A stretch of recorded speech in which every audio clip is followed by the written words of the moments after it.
ஆங்க எல்லாரும் எப்படி இருக்கீங்க? சிவன் 4 மணிக்கெல்லாம் நேரமாக எழுப்பி விட்டுறாங்க. ஒன்றும் முடியல எனக்கு. அதனாலே நைட்டு நான் தூங்குறது லேட்டாக தான் தூங்குறேன். எழுப்பி விட்டுறேன் ஃபுல்லாக. இப்போ தான் எந்திரிச்சு தோட்டத்தில் தண்ணியெல்லாம் முடிச்சிட்ருக்கேன். டீ குடிச்சா போல இருக்குது. சரி போய்ட்டு டீ குடிக்கணும். அப்படியே இது ஒரு ரொட்டீன் மாதிரி கண்டினியூ பண்ணுறாங்க. அது இல்லாமல் நீங்கள் போய்ட்டு சிவாவுக்கு ஸ்கூலில் அட்மிஷன் போடுறது, இந்த விளாக் அப்படியே ஃபுல்லாக கண்டினியூ பண்ணலாம். போட்டியா காலைல டீ போடுறாங்க. எனக்கு சக்கரை கம்மியாக போட்டு பட்டை வாங்கிட்டு வந்து கொடுத்துருக்கேன். அதில் கிராம்பு எடுத்து போடுன்னு போட்டியா. அதுக்கு இன்னும் மிளகாத்தூள் சில்லி பவுடர் வாங்கிட்டு வந்தீங்கன்னா அதையும் போட்டுருவான். சொன்னதை மட்டும் சரி. பட்டை கிராம்பு போடணுமா, இஞ்சி போடணுமா? என் போட்டோ காட்டி யார் யாருன்னு கேட்டிருக்கா. இரு இன்னும் 1 வருஷத்துல பதில் சொல்லுவா. அந்த போட்டோ காட்டுமா? எப்ப எடுத்த போட்டோ? நாலு எப்படி இருக்குன்னு பாருங்களேன்.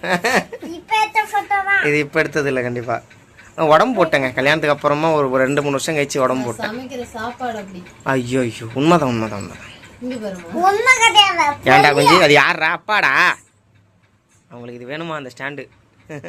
ஐயோ ஐயோ குள்ளாயே என்ன மாதிரின்னு அட்டக்கரையர்னு ஆயிட்டாங்கடா. நம்மளாம் அப்புறம் என்ன அப்படியே ஜிகு ஜிகுனா இருந்தோம்.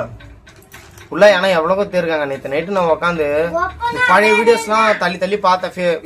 ஃபேஸ்புக் யூடியூப்லாம் போட்டிருக்கோம்ல. நம்ம என்னதான் வீடியோ போட்டிருக்கோம் பார்ப்போமே. நைட்டு ஃபுல்லாக உட்காந்து தள்ளிக்கிட்டே இருந்தேன்னா அவ்வளோ கருப்பாங்க குள்ளாய். சரியான கருப்பு. நான் ஆனால் ஸ்லிம்மாக இருக்கேன். இருந்த மாதிரி தான் இருக்கேன். இப்போ கொஞ்சம் உடம்பு மட்டும் போட்டிருக்கேன்.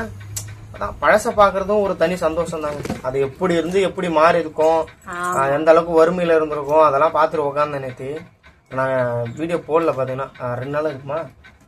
அதாவது ஷார்ட்ஸ் என்ன ஏதோ ஒன்று போடணுவேங்கிறதுக்காக நேற்று போட்டோம். அதுக்கு ஒரு காரணங்க. இவன் ஒரு எப்போ பார்த்தாலும் ஏதாவது சின்ன சண்டையாச்சுன்னா கூட இதாக்கிடுவான். அதனால நான் போடல. சின்ன சண்டையா? அப்புறம் இந்த மாதிரி சொன்னா நான் கடுப்பாயிரும். 2 பேருக்கு சண்டைங்க. அதனாலதான் நான் போடவே இல்லை. நேத்துலாம் பாத்தீங்கன்னா ரொம்ப லேட்டா தான் வீடியோ போட்டிருக்கோம். ஆமா 8 மணிக்கு மேல போட்டோம். அப்புறம் சிவா வந்து ஸ்கூல்ல சேர்க்க போறாங்க. கவர்மெண்ட் ஸ்கூல்ல தான் கிளம்பிட்டு இருக்கோம். அப்படியே எடுத்துட்டு போனோம்னா எல்லாத்தையும் அப்படியே ஸ்கூல்ல சேர்த்து விட்டுட்டு நாளைக்கு திறக்குதான். அப்புறம் யூனிஃபார்ம்லாம் என்ன ஒரு செட்டு மட்டும் பதிக்க எடுத்துக்கலாம். அப்புறம் பிரைவேட் கவர்மெண்ட்லேயே தருவாங்க. அதெல்லாம் போயிட்டு பார்த்துட்டு ஆமாங்க. இந்த தாடி மீஸ் வரணும் என்ன பண்ணுவோம்னா 2 ரூபா பிளேடு வாங்கி இங்கெல்லாம் போட்டு வழிப்பேன். இங்கெல்லாம் வழிச்சிட்டு இருப்பேன். ஏன்னா எல்லாம் சின்ன பையன். இப்போ வந்துமே என்ன சொல்லுதுன்னா கடுப்பாகுது. ஒரு 3 மாசத்துக்கு ஒரு டைம் வளர்ந்துருக்கு. அப்போ இன்னும் கொச்சன்னு வளர்றவங்கலாம் பாவம் என்ன பண்ணுவாங்கன்னு தெரியல. ஏன்னா என்னோட கெட்டப்பே மொத்தமாக மாற்றிச்சு இந்த தாடி மீஸை எல்லாமே. நீ போயிட்டு எல்லாமே பண்ணுங்க. நானும் முடி வெட்டு, சிவாவுக்கு முடி வெட்டு. இனிமேல் அவன் சாப்பாடு அங்கே ஸ்கூலுக்கு கொண்டு விட்டோம்னா வச்சுங்களேன் ஒரு சின்ன பயம் இருந்துகிட்டே தான் இருக்குது. ஏன்னா நம்ம இங்கேனா ப்ரைவேட்டில் படிக்க சொன்னால் அவங்களே லைனில் கூட்டு சாப்பிட வைப்பாங்க. பாத்ரூம் எல்லாம் கூட்டு போவாங்க. இது கொஞ்சம் அப்படி இருக்காது. பெல் அடிச்சா அவங்க எல்லாரும் கிளம்பி போயிடுவாங்க சாப்பிட்றதுக்கு. இவன் ஒரு மூணில் போவானுங்க. பசங்க என்ன பண்ணுவாங்கன்னு தெரியாது. மதிய டைமில் மட்டும் போய் சாப்பிட வச்சுட்டு இப்படியும் ஒரு 4வது வரைக்கும் மாதிரி போய் இது பண்ணிட்டு வந்தால் தான் சரி வரும். ஃபுல்லாக விவரம் தெரியணும்ல. அந்த ஸ்கூலில் தான் நானும் படித்தேன். படிக்கல போனேன். எந்த ஒரு 2 கிலோமீட்டர் வரும்னு நினைக்கிறேன். இங்கிலீஷ் மீடியம் இருக்காங்க அங்கே. எது சேர்க்கறதுன்னு இன்னும் முடிவு பண்ணல. அது இன்னும் கவர்மெண்ட் ஸ்கீம்லாம் தரமாட்டாங்க இங்கிலீஷ் மீடியத்துல படிச்சானே. என் ஃப்ரெண்ட் ஒருத்தர் சொன்னாரு. உண்மையா என்னன்னு தெரியல. போய் பார்க்கணும். ஆமாங்க இன்னைக்குதான் போக போறோம். அதுவும் இல்லாம சிவாவுக்கு அடிக்கிற வெயிலுக்கு கட்டி ஓவரா வருதுங்க. இங்க மூக்குலலாம், இங்க தலையில, இங்க கழுத்துல எல்லாம் வந்திருக்கு. இவ்வளவு பெருசு என்னன்னே தெரியல.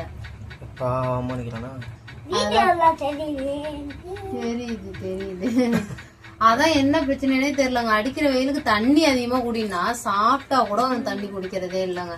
அந்த அளவுக்கு பண்ணிட்டு இருக்கான். சரி அப்புறம் நாங்க ஊர்ல இருந்து மெயினா அவசரம் கிளம்பி ஓடிந்ததே அவன் ஸ்கூலுக்காக தான். 4ஆம் தேதி வந்து இப்ப நாங்க வந்து பாத்தீங்கன்னா ஞாயிற்றுக்கிழமை வந்தவங்க. இந்த வாரம் ஞாயிற்றுக்கிழமை வந்து நீங்க புதனா அது அந்த விஷயமா கடைசியில போய் ஒன்னும் பாக்கல. திங்க செவ்வாய் 2 நாள் ஒன்னும் பாக்கல. அது ஏன்னா நானே 4ஆம் தேதி தானே திறக்குது. பொறுமையா சேர்த்துக்கலாம். 10th படிக்கிறான். இப்ப போனா கரெக்டா இருக்கும். சேர்த்து விட்டா ஒரு 4-5 நாளுக்குள்ள யூனிஃபார்ம் எல்லாத்தையும் ரெடி பண்ணிட்டு இல்லன்னா கரெக்டா சேர்த்து கொஞ்ச நாளைக்கு அமுச்சு விட்டுட்டு கொண்டு போய் விட்டு வர வேண்டியதான்.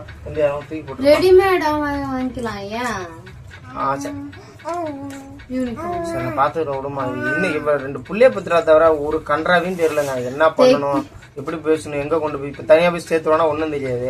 எங்கேயா போய் ஸ்கூல்ல விட்டு வாடி கூட்டு வாடினாலும் அதையும் பண்ண மாட்டா. இங்க இருந்து நான் மட்டும்னா வச்சுக்கேன். எனக்கு ஒரு வண்டி வாங்கி கத்து கொடுத்துரு. நான் மட்டும் ஓட்டிட்டே போயிட்டு கூட்டிட்டு வந்துடும். இன்னும் என்ன சொல்லணுமோ சொல்லு. ஏன் அப்புறம் என்ன 2 கிலோமீட்டர் தூரம் நான் நடந்தே போக முடியுமா? நீ போயிருவியா? சிவா வந்து ஒரு 6வது 7வது போயிட்டான்னு வச்சுங்களேன், அவன் பாப்பாவை கண்டிப்பா பாத்துப்பான். அது வரைக்கும் நான் இவனை கொண்டு போய் கரெக்டா எப்படி போகணும் எப்படி வரணும் எல்லாத்தையும் சொல்லணும்.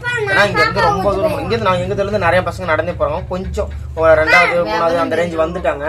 அதனால கொஞ்சம் பயம் இல்லை. கொண்டு போய் விட்டுட்டு ரெடி பண்ணுங்க, ஸ்கூல் சேர்த்துட்டு அப்படியே அந்த ஸ்கூலுக்கு போற vlog என்னென்ன பண்றோம்ங்கிறது எல்லாமே எடுத்து போடுறோம். ஆமா பாய்ங்க.